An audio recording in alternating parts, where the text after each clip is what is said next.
UK ने study visa के लिए जो लिविंग कॉस्ट है उसको इंक्रीज कर दिया है। अब कर दिया, ये जनवरी 2025 से इम्प्लीमेंट होगा। अभी वाले जो हैं वो इस हवाले से एग्जेम्प्टेड हैं, तो इस हवाले से परेशान नहीं होना।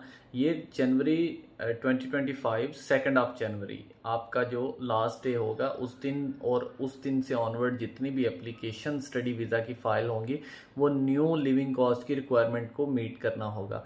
अब न्यू लिविंग कॉस्ट की रिक्वायरमेंट है क्या? सबसे पहले अगर आप देखते हैं कि अगर आप किसी ऐसी यूनिवर्सिटी या कॉलेज में जा रहे हैं जहाँ पे आपका जो कोर्स है वो लंदन में है, तो देन आपकी जो मंथली कॉस्ट होती थी वो 1334 थी पर मंथ, और इसको आप 9 मंथ के हिसाब से मल्टीप्लाई करके ये 12,006 पाउंड बनती थी। और प्लस फिर आप अपनी जो आउटस्टैंडिंग फ़ी होती थी उसको कैलकुलेट करके आप एक बैंक स्टेटमेंट बनाते थे कि ये हमें फंड्स चाहिए।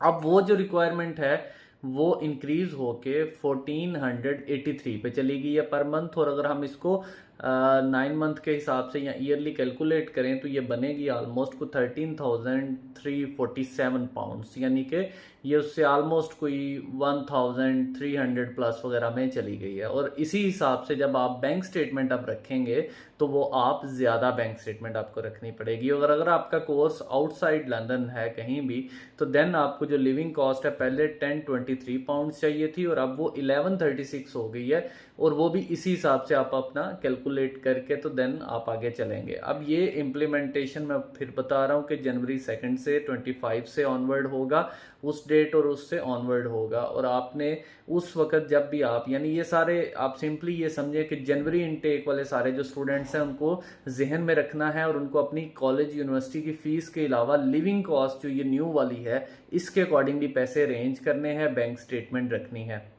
तो ये आपके लिए बड़ा इंपॉर्टेंट है क्योंकि अब जो नेक्स्ट इनटेक है वो सारी जनवरी की है, तो ये आप अभी से उसके अकॉर्डिंगली प्रिपरेशन कर सकते हैं। बाकी इस हवाले से अगर आपका कोई क्वेश्चन हो तो आप मुझसे पूछ सकते हैं। Thank you so much.